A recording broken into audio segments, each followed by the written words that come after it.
Hey y'all, it's Santana, aka Tana's Book Diary, and we're back with another video. So today, based off the title, I am rereading the Legendborn cycle in preparation of reading Oathbound, the third book in the series. So here we are, Legendborn herself, and I tabbed it up when I read it back in 2023. But the blue tabs, which I actually have in here, will represent my reread. So anything I think that sticks out on my second go round of reading. This is like my first real time rereading a book, so I'm really interested to see if I'll like doing this and if I want to continue for other series. But I know for sure that before reading Oathbound, I needed a refresher. Like, it was just not, I was not gonna allow myself to start Oathbound because I knew I was gonna be confused and lost. And I've been away from the world so long that I just wanna dive back in fully. So when I get into Oathbound, I am ready, like I'm fresh, like everything is fresh on the mind. So I just started, I'm on page 17. You know, it hasn't gotten too deep. I'm saying that as Bree's mother, spoiler alert, if you have not read, please, I mean, don't watch this video because I will definitely be discussing it, but her mother passed. And so just like, we haven't even gotten into the magical, the fantasy of it all, but just the fact of like, you know, when people lose people and when they have a death so close to them like she did, just the conversation she was having with her college friends of like, I'm sorry for your loss, couldn't be me, I couldn't imagine what I would, you know, like all of that. It just, it's crazy. Like, you don't say that to people, but it's just, it's done so well. I don't know. I just love how real this feels. And I just love that I kind of jump in already knowing Bree and Alice and feeling like when I was a freshman in college, just that new, a little peer pressure, like, you know, you're easily peer pressured, but like you want to experience everything. And though I did not experience a loss like she did during my freshman year, I experienced just a lot of anxiety and just a lot of why am I here, what's going on, regretting a lot of things. And just feeling like I kind of was disassociating, like I was there, but I wasn't present. And just within the 17 pages, like she's already feeling that I'm here, but I'm not here. Like I'm in my body, but I don't feel in my body. I don't know, I feel like I'm rambling. But just that, I feel like I'm already excited to dive back in. And this is my bookmark of choice. I make this book look so good because I'm in that hoe. I love I'm That Girl, Beyonce is That Girl. This is from Inspire the Tribe. They have so many cool bookmarks. And I had to use Beyonce for Legendborn because why not? So yeah, I think this video will take course over a few days. I am not like a super fast reader. I do have a 9 to 5, unfortunately. So I'm not gonna be like reading like in the speed of light, but I do hope by this weekend I can finish Legendborn and get into Bloodmarked, and then next week, you know, get into Oathbound. But I'm not gonna rush it, I'm gonna savor it, I'm gonna make sure I'm really immersed. So come Oathbound, I'm ready. But yeah, follow me on this journey.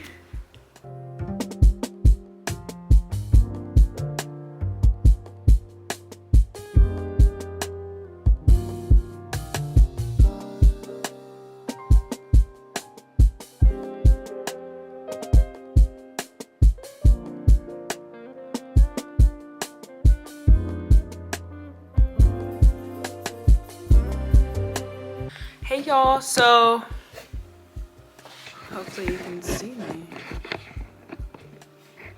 My battery's about to die, but I wanted to give an update on where I'm at in Legendborn. I'm on page 117, chapter 13. I annotated a little bit. I mentioned that earlier in this video that I was gonna just annotate again any parts that I'm like shook, or any parts that I'm shook, any parts that like surprised me or like I didn't catch in the first read. Something similar to like when you're watching a movie, you don't know what's important until you like go back and watch it again, and then you're like, oh my gosh, they mentioned this. And like the mention of Oathbound in here was kind of like, oh my goodness. I knew Nick lost his mother, but I didn't realize how soon they kind of connected on it. Like at this point in the book, they still haven't like sat down and talked about his mom's death, but you could see why he felt so compelled to help Bree because of the situation with her mom, and how he could completely understand how this society, this group basically ruined his life.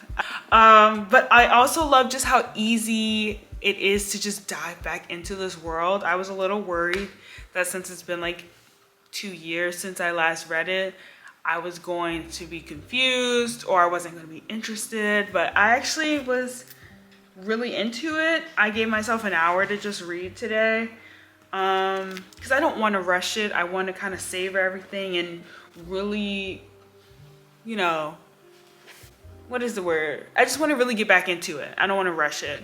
Also, I'm working and I'm reading other books too simultaneously. So I'm just kind of like balancing it, but I'm excited to really get further into this reread. Maybe I'll do a little section of like how I'm annotating or what I'm annotating, but I kind of just wanted to just do a little, hey, pop in, day 2 of rereading Legendborn. But yeah, I'm excited to get to Blood Marked. So let me finish. Hey y'all, it is, my phone is over there. It is Sunday. It is like 6:45 and I've been reading Legendborn, and I think I've read over 150 pages. I don't know where exactly I stopped. I want to say page 158. I'm at 302 now. So we're getting closer and closer to the end. So I hope to get to Blood Marked by tomorrow or Tuesday, and then hopefully finish out this weekend so I can start Oathbound. Like, I'm prioritizing this series this week because I am going to have a hectic April. So I really want to get this done. Sorry if you hear air. It's like 80 degrees today, which was crazy. But I had to turn the heat off. I said, okay, it's getting to a point where I'm sweating in and outside the house. That's not gonna work. And again, I think I keep saying this, but I forgot how immersive this was. And I'm just being taken back to 2023 when I first read this, and it's kind of feeling a little nostalgic, honestly. And Bree's college experience, though we're only like a week into her being in early college, it reminds me of my freshman year of school. I went to a predominantly white school. Fish out of water, honestly, because I grew up in a predominantly black area, in a predominantly black and brown school. So from that extreme to this extreme of just whiteness everywhere, white professors, white classmates, you know, it was a lot to try to find myself in school. And like Bree, I went to school with my best friend, and while it was great having her there, it still was very isolating because it's just us two. Not literally just us two, but you go in feeling like it's just us. Everyone has their own cliques. They know each other. You just want to find your footing and your placings.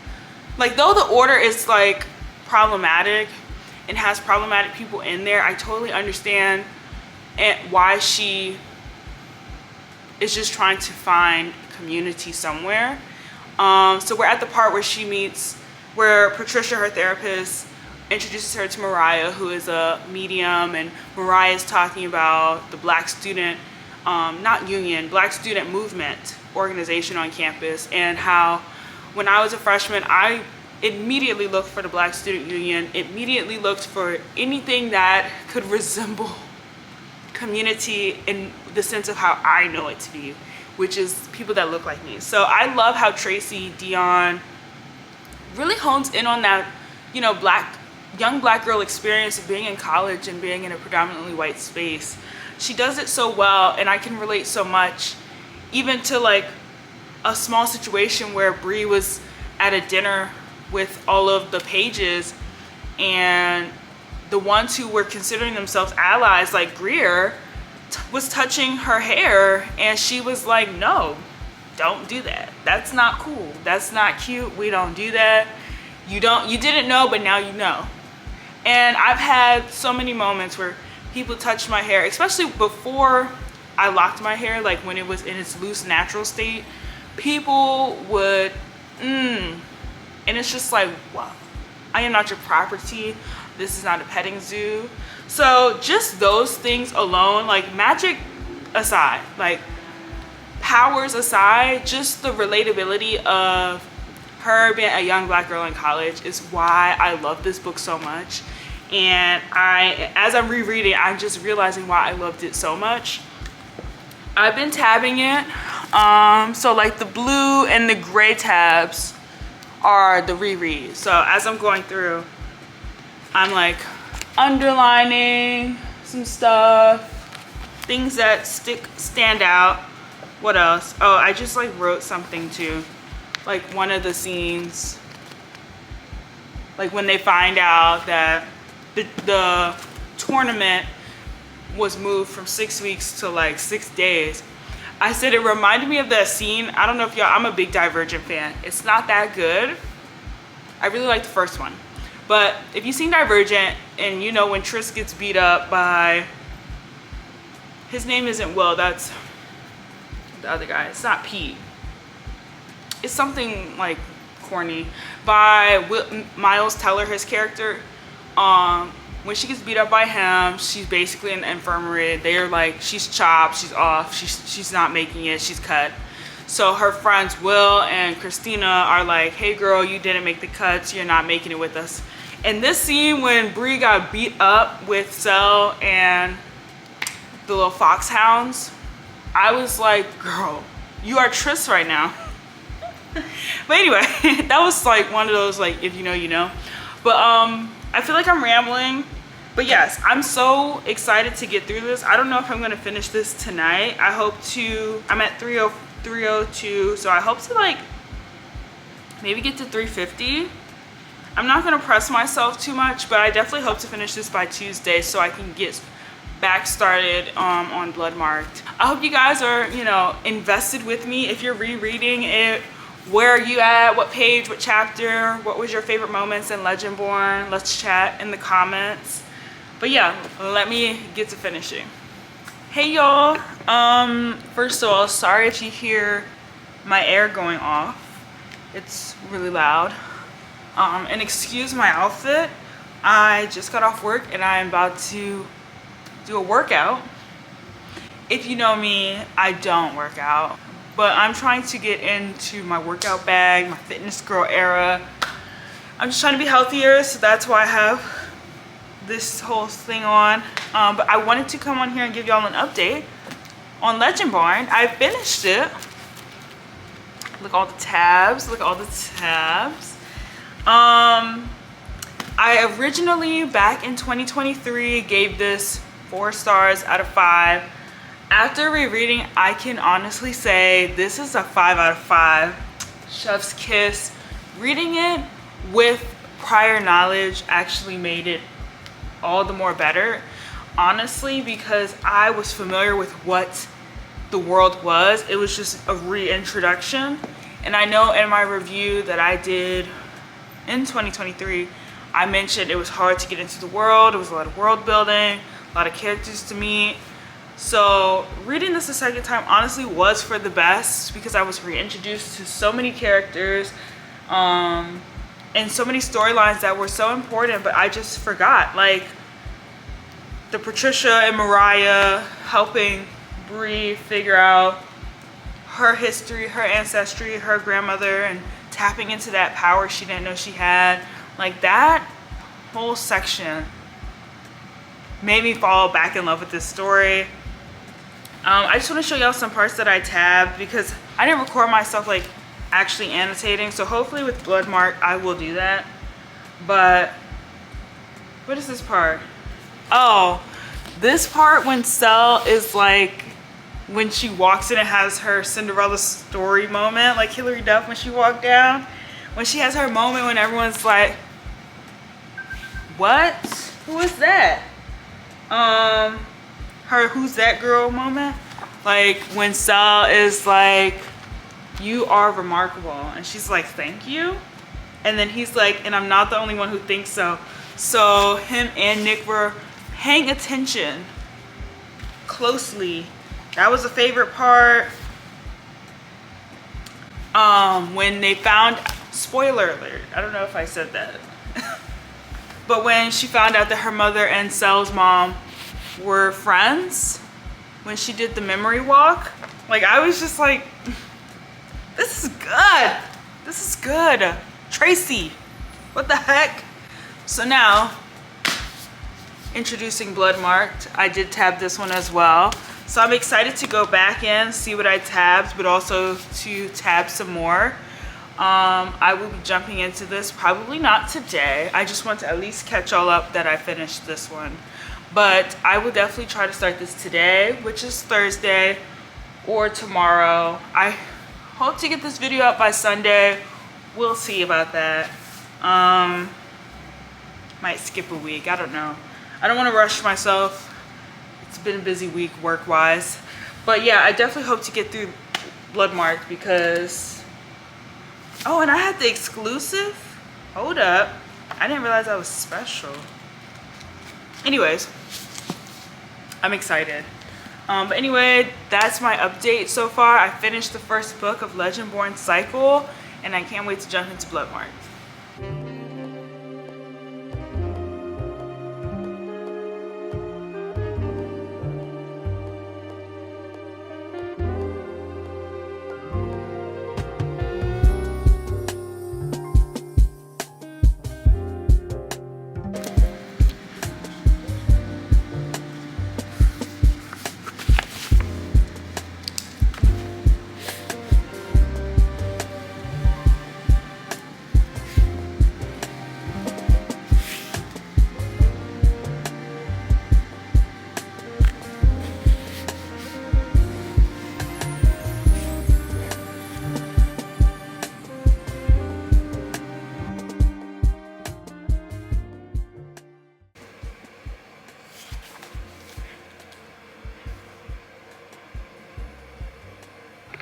Hey y'all. Okay, so I'm currently on page 76, chapter 7. I have my pajamas on. I'm looking very like Nana right now. Very granny attire. It's 8:52, it's Sunday. I am slowly but surely getting through Bloodmarked. It's so good right now. Again, Tracy Deonn has such a way of, like, I already read it, but like it feels so brand new. I just think it's crazy how we jump right into it and she's King Arthur, or like the descendant of King Arthur. She has all this power. You know, Root is still also in the mix. So she has Root, King Arthur, she's a medium. Bree is just all of that, and she's only 16. Like, what the heck? Like, the amount of pressure is ridiculous. I'm excited. Some things I tabbed up that I want to share with y'all. There might be some butchering of some pronunciation, so bear with me. On page 55, when Bree meets Lark for the first time, her new King's Mage. Let's see how you pronounce that, because I really want to make sure I'm saying that right. How to say King's Mage. King Shemaze. Okay, King Shemaze. It's between her and Cell when they're not fighting but fighting. If I were King Shemaze, I would have felt when Larkin took you tonight. I scuff. You were fighting a dozen armored foxes by yourself. I would have felt your mortal fear like it were my own. The second it arose, you got me within minutes. Only because I sensed your root and I know it flares when you're endangered. Skip a few lines. Wait, I ignore him. Is that why you missed the last fox? Because you left the battle to find me? Guilt rises again. I made this mess. Love Brie, love her down. But this is, I'm so glad they acknowledge how her actions truly do affect everyone else around her. She doesn't understand the importance of her actions, and I understand like this is all new. She literally pulled the sword out like last night, you know what I'm saying? So I get that this is still new to her. Her importance is still so new, but I'm also like, girl, if only you stayed in the house. Like, I know it's not fun to be trapped up in the house like Rapunzel, but like they're doing it for your own safety, and now you look crazy in front of everybody else. Anyway, that was something that really stuck out to me. I feel like this video has been sporadic and just kind of like all over the place, so I'm sorry. I just haven't been able to pick up the book every day, or if I do, I just don't even think to pick up the camera. So my fault. But yeah, I'm excited to get deeper into Bloodmarked. I hope that I can get to the 100 page tonight at least. So I'm at least 100 pages in, but we'll see. Hey y'all, finally the day has come.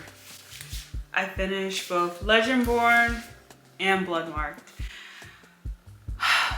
Tracy Deonn, you deserve an award. I have never been able to reread a book, let alone 2 books. You have succeeded in my book. I love this series so much, and I cannot wait to get into Oathbound. I'm actually kind of sad that that's gonna be it after I read, but I'm excited to dive in and see what happens. We leave off Legendborn, jumping into Bloodmarked, where Nick is taken by his father and Isaac, and it seems like his dad and the Order are both in cahoots with one another. After we find out that he is not the descendant of Arthur, he's the descendant of Lancelot.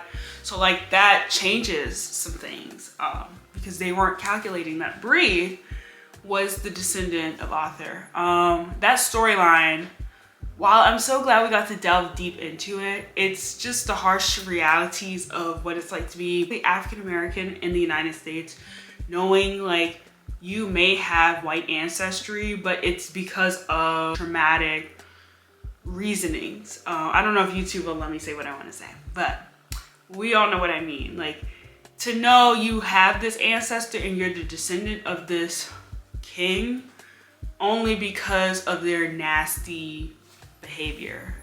So her constantly doing the blood walks with her descendants and seeing how they respond to Root and Bloodcraft, and how they are either completely against it or they are so scared of what will happen to them because of the descendant of Arthur, because of the hunters and the Order and all these outside forces. Like, just the constant, them being in constant fear was sad to read about. And to see how that manifested through Brie and her ether was super interesting. I don't know, I feel like definitely rereading this, I have a greater understanding of what's happening. When I first read these 2 books, I read them back to back because I had picked them up at the same time, but I was introduced to the world for the first time. Rereading it, I felt like, okay, now I know what's happening. I'm just getting a refresher, and now I'm picking up on things that I might have missed. So I gave this 5 stars when I first initially read it, and I didn't know if I wanted to give it 4.5 or 5 this time, but I'm gonna round it up and give it to a 5. I have no idea why I wanted to give it a 4.5. Because I was like, no notes. Like, I actually tabbed a little bit more. So all the colors that aren't like burgundy or red, so there's a few blue and grays, are my new annotations. The blue and grays are my new annotations. Yeah, I don't know. I just enjoyed how as soon as I opened the book up, I couldn't stop. But I'm so glad I got through this, because now I can read Oathbound. Oh my gosh. And like looking at this picture too, it's making even more sense of like what happened in Bloodmarked. Like her hair being gray, the shadow hunter, the man, and then like how she was bloodmarked, the imprint. Like, I think that's just so cool. Oh my gosh, I'm so excited. Let me just stack these up. Oh my gosh, like, okay. I wish I got the Barnes & Noble special edition because I got it for this one. So reading a little excerpt at the end again, I was like, oh, wait a minute. I hope you guys enjoyed it. I don't know if I did it justice with the reading. I felt like I would sometimes just pick up the book, forget the camera. So I hope next time I do a read along with me, it could be a little more in depth. I definitely want to do a section in a video sometime soon about how I annotate. I feel like I showed you guys, but I didn't do too much explaining of what I use, how I annotate, the process itself. So if you guys want to see that, I can definitely add that to a future video. Again, if you guys have any video ideas for me, I'm so open to anything. I have a list of things I know I want to do, but I'm open to suggestion. Thank you guys for getting me to 37 subscribers. What the heck? I really appreciate it. I appreciate all the likes and the comments. I'm so excited to continue posting. I hope from now on I can post a little more consistently, but we'll see if I can like start stacking videos and scheduling times where I can bulk film and get those out one time. But anyway, that's it for me. I'm Santana, aka Tana's Book Diary, and thank you for watching today's video.